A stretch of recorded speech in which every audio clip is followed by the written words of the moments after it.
Jude Hartley stared at the holographic summons flickering above his cluttered desk, its cerulean glow reflecting in his tired eyes. The ornate script seemed to mock him, each curve and flourish a reminder of his impending doom. By decree of the Galactic Women's Tribunal, your presence is required. The words hung in the air, heavy with unspoken implications. Ever since Earth had clumsily stumbled its way into the galactic community in 2215, life had become a bewildering tapestry of wonders and woes. The wonders were undeniable, technologies that defied human comprehension, interstellar travel, and the sheer, mind-boggling diversity of life in the cosmos. The woes, however, were far more personal, especially for human males of a certain age and genetic disposition. Jude, unfortunately, fit the bill perfectly. He ran a hand through his perpetually disheveled brown hair, his mind scrambling for a plausible explanation. There had to be some mistake, some bureaucratic error that had flagged him as, what? Breeding stock. He was a geneticist, for crying out loud, a scientist dedicated to unraveling the intricate mysteries of the human genome. He had cures to discover, diseases to eradicate, and a grant proposal due next week. He didn't have time to be a galactic stud. A sharp rap at the door jolted him from his frantic thoughts. Dr. Hartley, a crisp, authoritative voice called out, "This is Agent Cora with Galactic Affairs. We need to discuss your summons." Jude's heart hammered against his ribs. He briefly entertained the idea of barricading himself in his lab, of disappearing into the labyrinthine corridors of the research facility. But he knew it was futile. The tribunal's reach was long, its authority absolute. With a sigh of resignation, he called out, "Come in."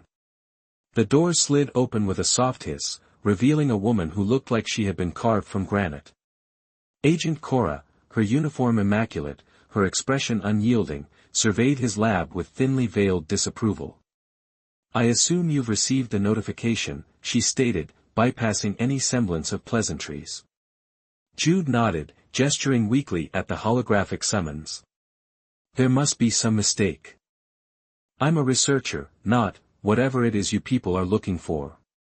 Agent Cora's lips tightened, a flicker of something akin to pity crossing her eyes. "There's no mistake, Dr. Hartley. Your genetic profile has been deemed highly compatible with several non-human species currently facing severe population decline.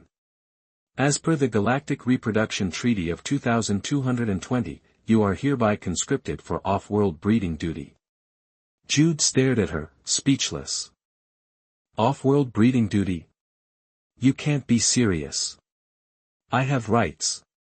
"Your rights," Agent Cora replied coolly, "are superseded by galactic law and the greater good of interspecies cooperation. Now, you have 2 hours to get your affairs in order before transport arrives. Pack light, you won't need much where you're going." With that, she turned on her heel and strode out, leaving Jude alone with the cold reality of his situation.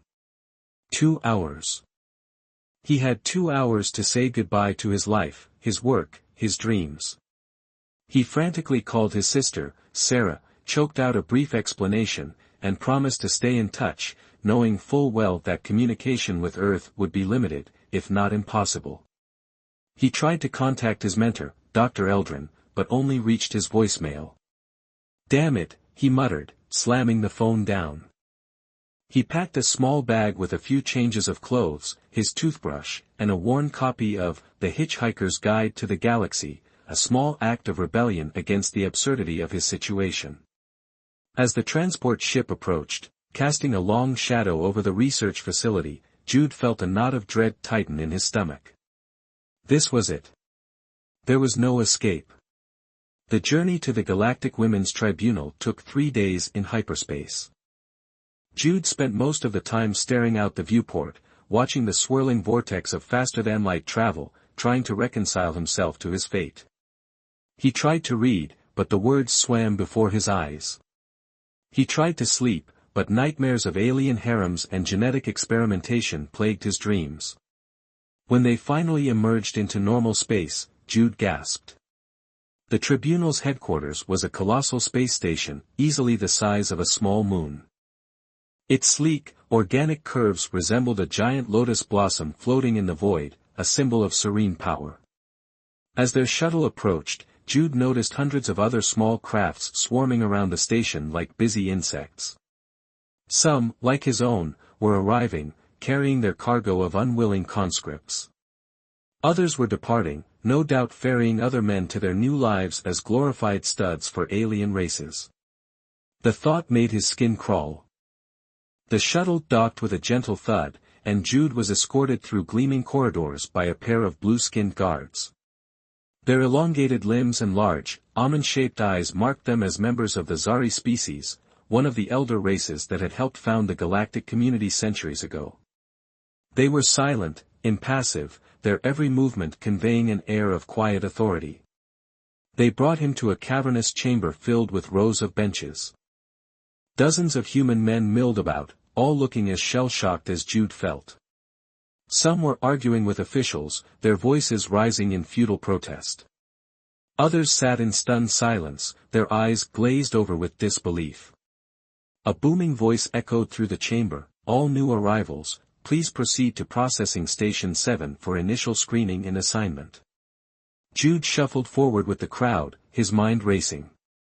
There had to be a way out of this, some loophole, some way to appeal. He clung to the hope that this was all a terrible misunderstanding, that someone, somewhere, would recognize the injustice of his situation and set him free. At the processing station, a bored-looking Zari female scanned him with a handheld device. "Name," she droned, her voice flat and monotonous. "Jude Hartley," he replied, trying to keep the tremor out of his voice. "Look, there's been a mistake. I'm a geneticist, not some breeding stock. I have important research to do." The Zari cut him off with a dismissive wave. "Occupation is irrelevant. Genetic compatibility is all that matters here." She tapped something into her console, her fingers moving with practiced efficiency. "You've been assigned to Tribunal Case 77249. Proceed to Hearing Room 12 immediately." Before Jude could protest further, he was whisked away by another set of guards. They marched him down twisting corridors, the silence broken only by the rhythmic click of their heels on the polished floor. The air grew heavy with anticipation, the weight of the unknown pressing down on him. They reached an imposing set of doors marked, Hearing Room 12. The doors slid open, revealing a circular chamber dominated by a raised dais. Seated upon it were three alien females, a Zari, her blue skin shimmering in the soft light, a reptilian Slick, her scales gleaming with iridescent colors, and a being Jude didn't recognize, with iridescent feathers instead of hair and eyes like polished obsidian. But it was the figure standing before the dais that drew Jude's eye. A stunningly beautiful blue-skinned woman, clad in diaphanous robes that left little to the imagination, turned as Jude entered, fixing him with eyes like liquid silver. "Ah," she purred, her voice rich and melodious, "the human specimen arrives at last."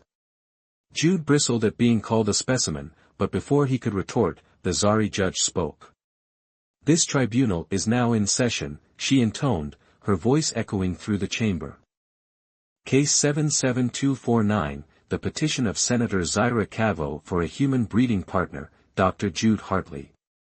You stand accused of attempting to evade your galactic duty. How do you plead? Jude's mind reeled.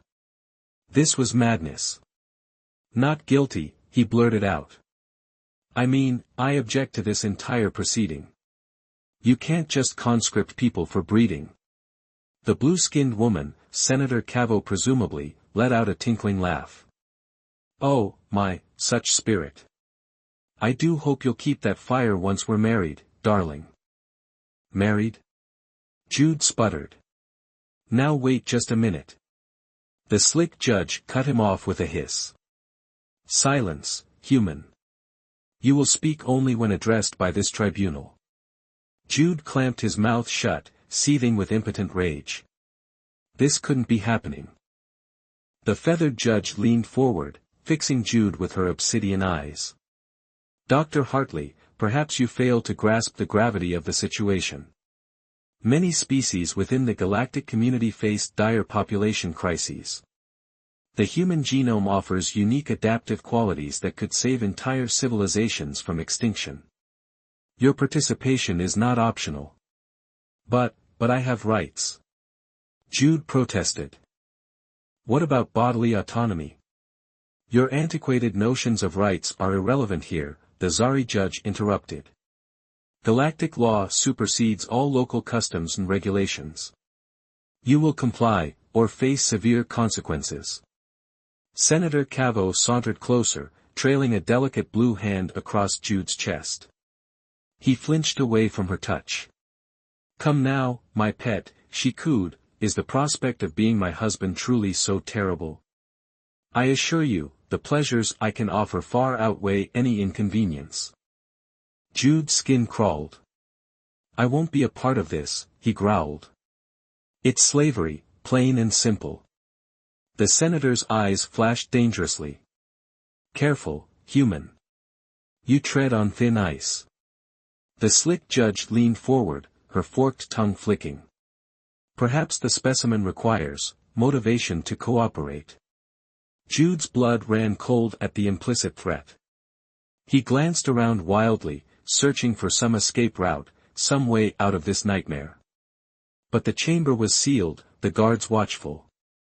He was trapped. The Zari judge raised a gavel-like instrument. Dr. Jude Hartley, this tribunal finds you guilty of attempting to evade your galactic duty. You are hereby sentenced to fulfill your breeding obligations as the lawful husband of Senator Zyra Cavo. You will depart for her homeworld immediately to begin your new life. This case is closed. The gavel fell with a resounding crack, sealing Jude's fate. As the guards moved to escort him out, Senator Cavo's silvery laughter echoed through the chamber. Oh, this will be such fun. I do so love breaking in the spirited ones. Jude's last glimpse as the door slid shut behind him was of the senator's predatory smile.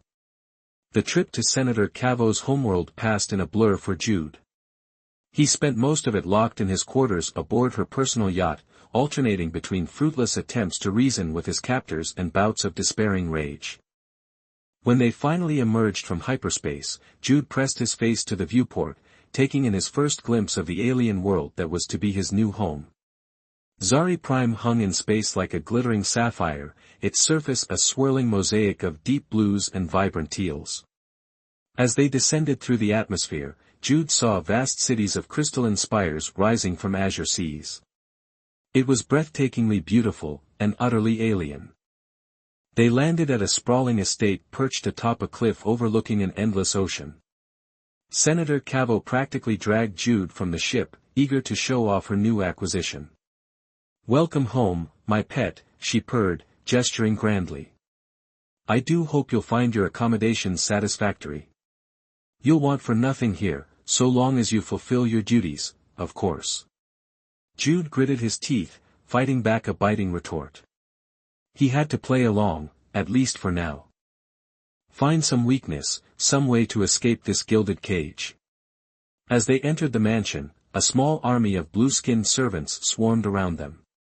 Cavo barked orders in her musical language, and Jude found himself whisked away to be prepared for some sort of welcoming ceremony. Hours later, scrubbed and dressed in ornate alien finery, Jude stood beside Senator Cavo in a grand hall filled with Zari nobility. The senator proudly showed him off like a prized pet, explaining to her peers how she procured such a fine specimen. Jude plastered on a fake smile, all the while his mind racing. There had to be a way out of this, some flaw in their security, some sympathetic ear he could appeal to. He would find a way home, no matter what it took. But as the night wore on, and he caught glimpses of other human husbands scattered throughout the crowd, all wearing the same hollow-eyed look of defeat, a cold knot of dread formed in Jude's stomach.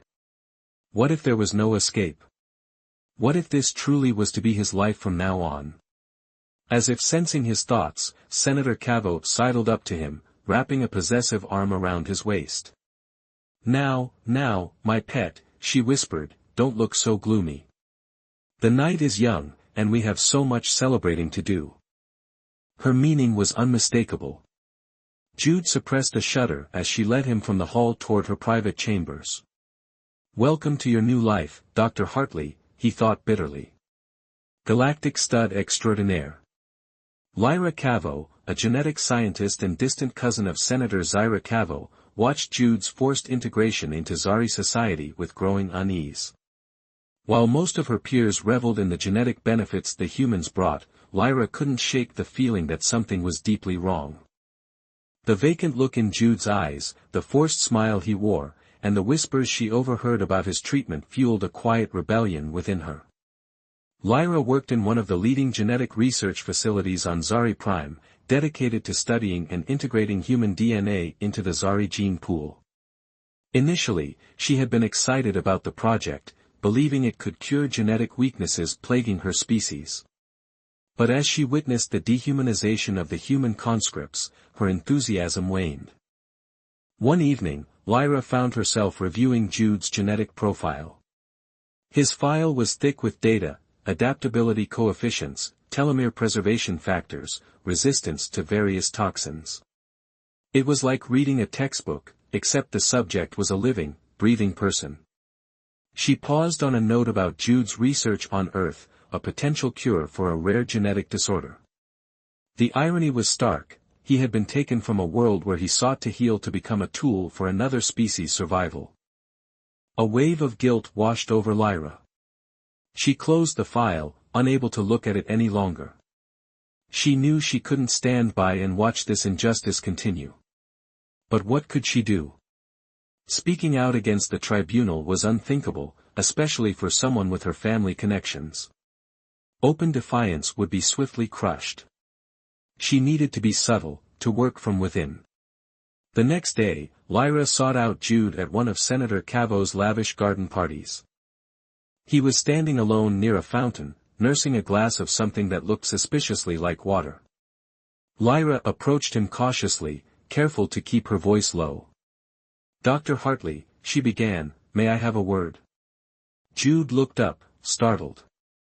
His eyes flickered with suspicion before settling on a mask of polite indifference. "I'm not sure we've met," he said, his voice carefully neutral. "I'm Jude, Senator Cavo's companion." "I know who you are," Lyra replied. "My name is Lyra Cavo. I'm a scientist." Jude raised an eyebrow. Another one eager to poke and prod? Lyra winced at his cynicism. "Not all of us see you as just a specimen. I've read your research. It's impressive." Jude's expression softened slightly. "Thank you," he said, a hint of genuine appreciation in his voice.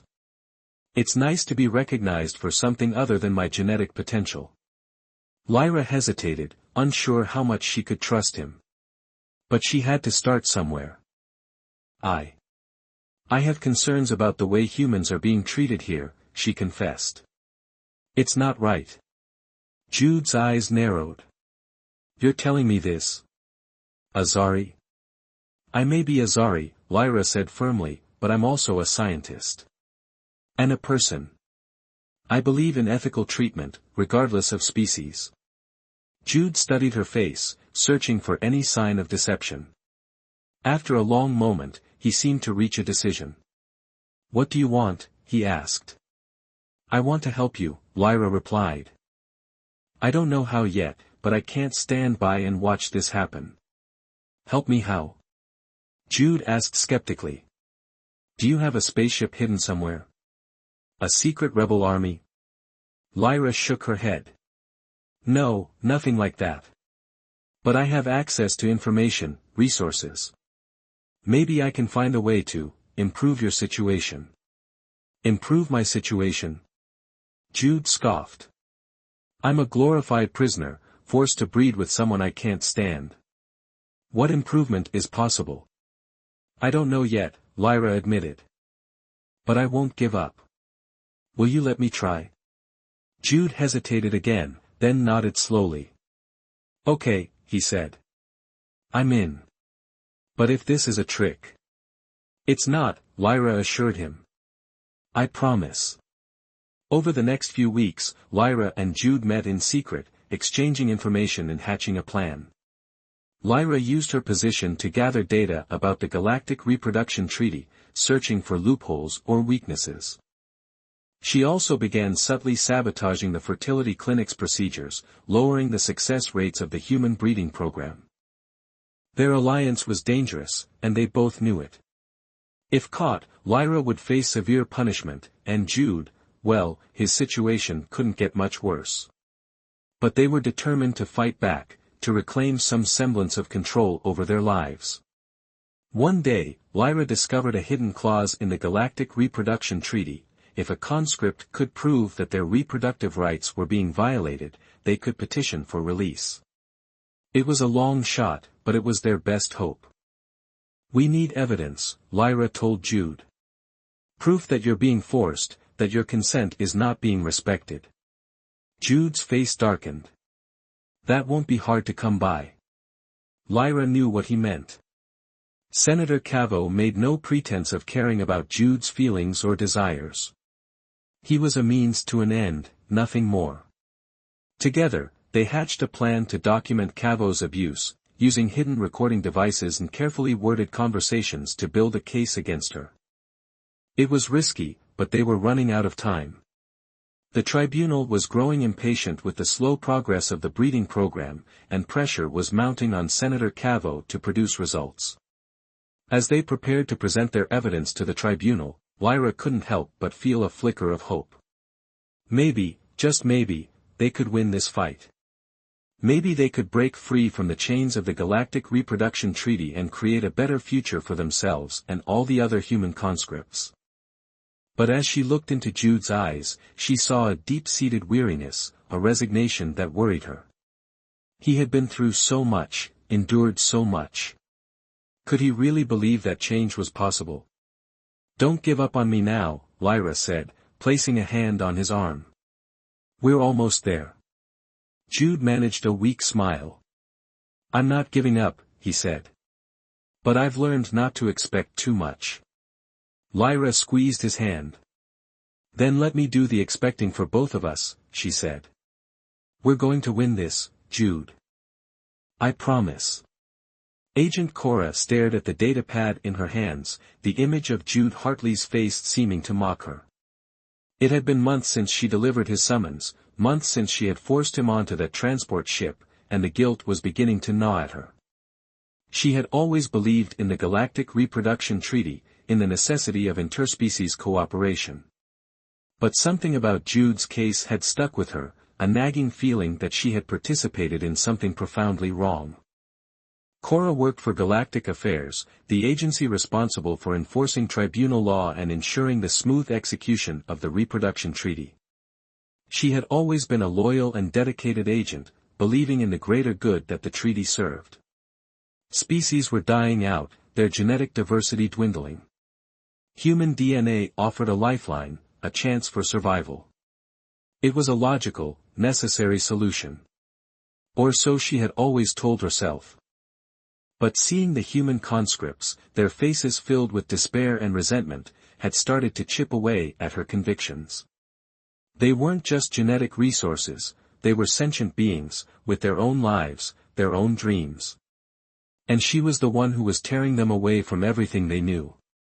Cora knew she couldn't voice these doubts openly. Dissent within Galactic Affairs was swiftly and brutally suppressed. But she couldn't ignore the growing unease within her.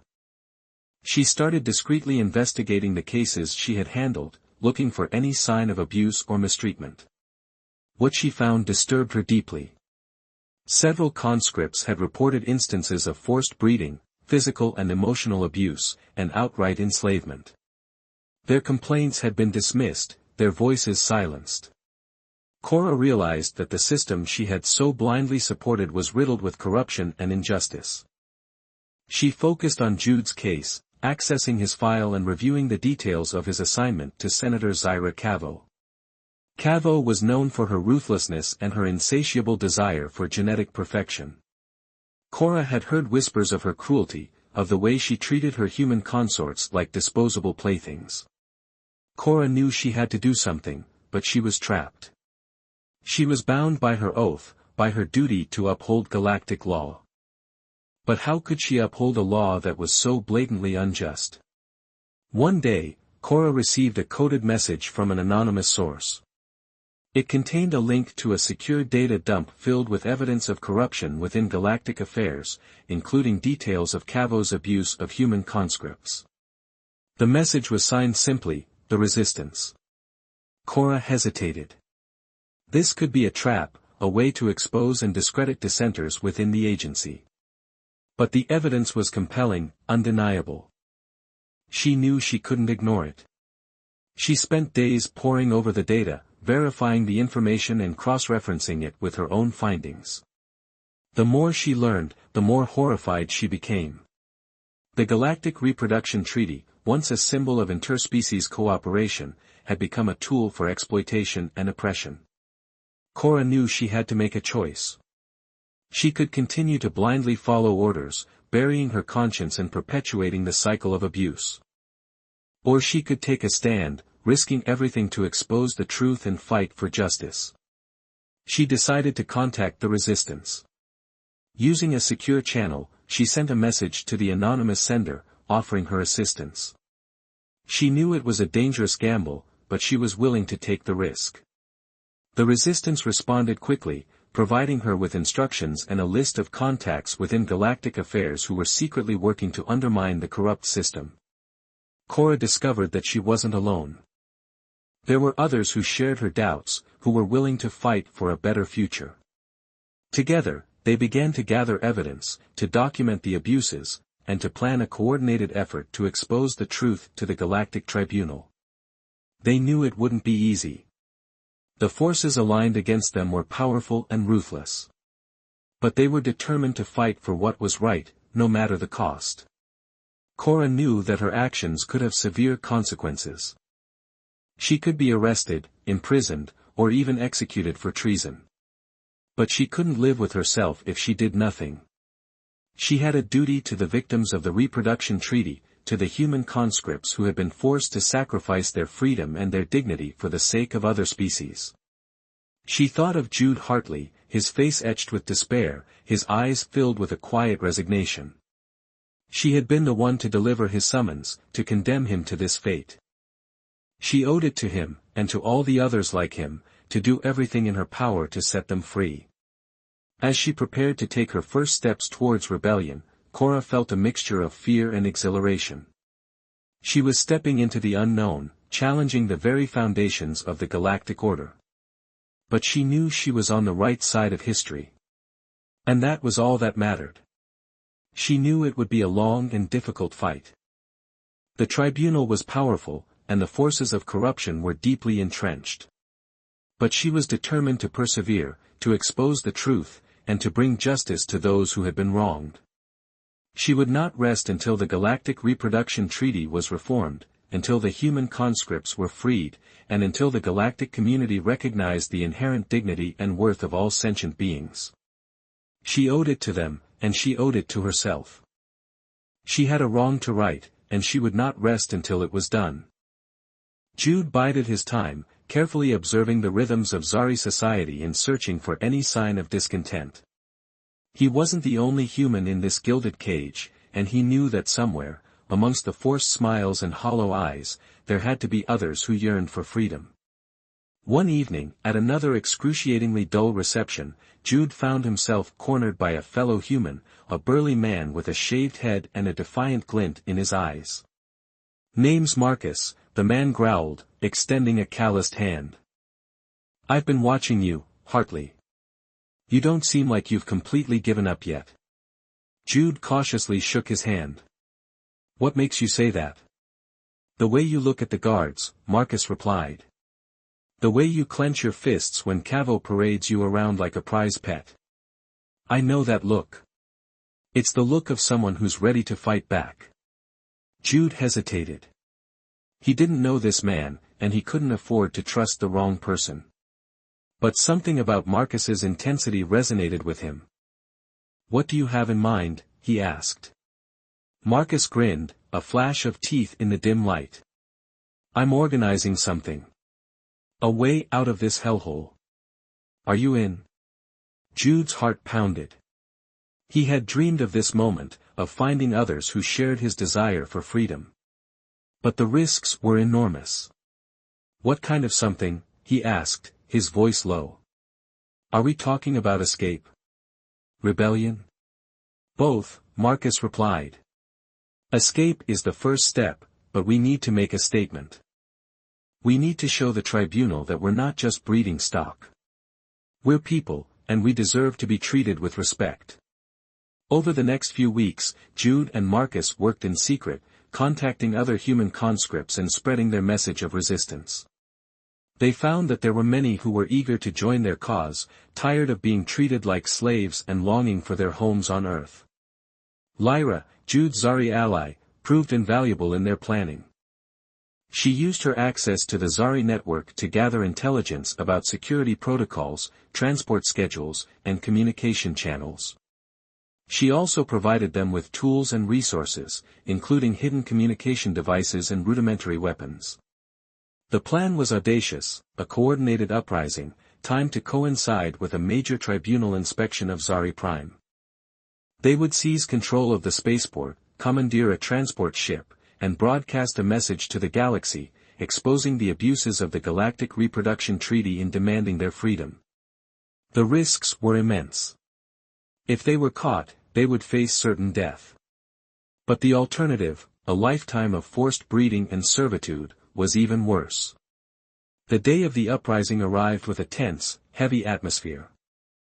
Jude, his heart pounding, stood beside Marcus in the shadows of the spaceport, watching as the tribunal inspection team arrived.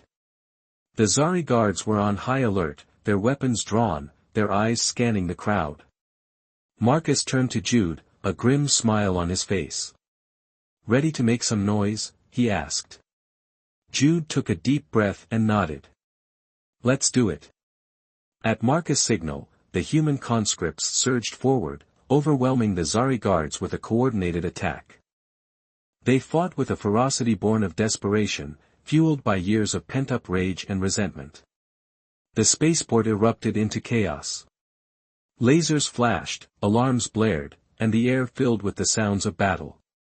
Jude fought alongside Marcus, his geneticist's hands surprisingly adept at wielding the makeshift weapons they had been given. Lyra, using her access codes, disabled the security systems and opened the transport bays, allowing the human conscripts to flood onto the waiting ships. They quickly seized control of the main transport, securing the bridge and preparing for takeoff. But the Zari forces were rallying, and the tide of battle began to turn. The guards, reinforced by robotic drones, pushed back against the human conscripts, inflicting heavy casualties. Marcus, his face covered in blood and sweat, turned to Jude. We need to get that ship in the air, now, he shouted. Otherwise, it's all over. Jude nodded and raced towards the transport, dodging laser fire and pushing past fallen bodies. He reached the boarding ramp just as the Zari guards were about to breach the entrance. With a desperate cry, Jude activated the ramp's emergency lockdown, sealing the transport from the outside. He then raced to the bridge, where the human pilots were struggling to get the ship airborne. What's the hold-up? Jude demanded. The Zari have locked down the launch systems, one of the pilots replied, his face pale with fear. We can't override them. Jude's heart sank. They were trapped.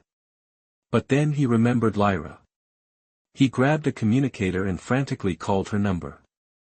Lyra, we need your help, he shouted. The Zari have locked down the launch systems. Can you override them? There was a moment of silence, then Lyra's voice crackled through the communicator. I'm on it, Jude. Give me a minute. A tense minute passed, filled with the sounds of battle and the thrum of the transport's engines. Then, suddenly, the launch systems flickered back online. I did it. Lyra shouted. Launch now. The pilots cheered and engaged the thrusters. The transport shuddered and began to rise, slowly at first, then with increasing speed. As the ship broke through the atmosphere, Jude looked back at Zari Prime, his heart filled with a mixture of triumph and sadness. They had won this battle, but the war was far from over.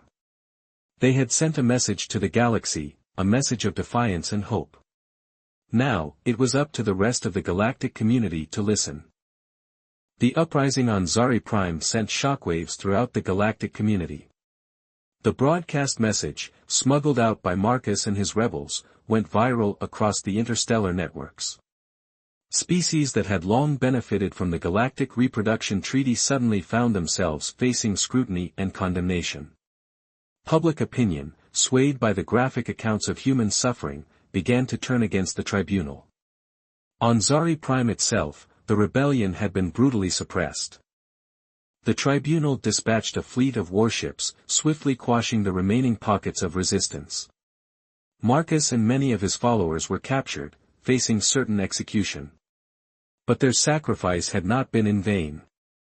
The Galactic Senate, pressured by public outcry and the threat of interstellar war, convened an emergency session to address the crisis. Agent Cora, emboldened by the success of the Zari Prime uprising and armed with the evidence gathered by the resistance, seized the opportunity to expose the corruption within galactic affairs. She presented her findings to the Senate, detailing the abuses of power, the falsification of records, and the systematic silencing of dissenting voices. The Senate was stunned. The evidence was irrefutable.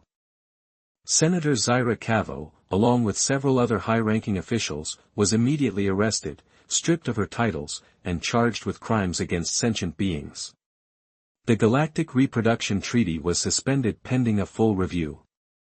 Meanwhile, Jude, along with the surviving human conscripts, was rescued from Zari Prime and placed in a secure location under the protection of the Galactic Senate. He was hailed as a hero, a symbol of resistance against oppression. The Senate appointed a special commission to investigate the Galactic Reproduction Treaty and to propose reforms that would ensure the ethical treatment of all sentient beings. Jude was invited to serve on the commission, offering his first-hand perspective on the horrors of the treaty. He accepted, determined to fight for a better future for his species and for all the other species who had been exploited by the tribunal's corrupt system. He worked tirelessly, advocating for stricter regulations, independent oversight, and the protection of individual rights. Lyra, despite her family connections to the disgraced Senator Cavo, was also invited to participate in the reform process. Her knowledge of Zari culture and her unwavering commitment to justice made her an invaluable asset to the commission. Together, Jude and Lyra forged a powerful alliance, working to bridge the gap between humans and Zari and to build a new foundation of trust and understanding. They faced opposition from those who clung to the old ways, who refused to acknowledge the injustice of the reproduction treaty. But they persevered, driven by their shared vision of a more equitable and compassionate galaxy. After months of intense debate and negotiation, the Commission finally presented its recommendations to the Galactic Senate. The proposed reforms included the abolition of forced breeding programs and the guarantee of reproductive autonomy for all sentient beings. The establishment of an independent oversight committee to monitor the implementation of galactic treaties and to investigate allegations of abuse. The creation of a Galactic Bill of Rights, guaranteeing fundamental freedoms and protections for all members of the galactic community. The implementation of educational programs to promote interspecies understanding and respect. The Senate debated the recommendations for weeks, but in the end, the reforms were approved by a wide margin. The Galactic Reproduction Treaty was officially repealed, replaced by a new galactic accord that emphasized cooperation, mutual respect, and the protection of individual rights. Jude watched from the Senate gallery as the final vote was tallied, his heart filled with hope.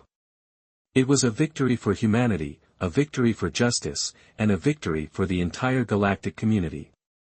The transition to the new galactic accord was not easy. There were still those who resisted the reforms, who sought to maintain the old system of exploitation and oppression. But the tide had turned. The galactic community was finally moving towards a more equitable and compassionate future. Jude returned to Earth, a changed man. He had seen the best and worst of the galaxy, and he had emerged from the crucible stronger and more determined than ever.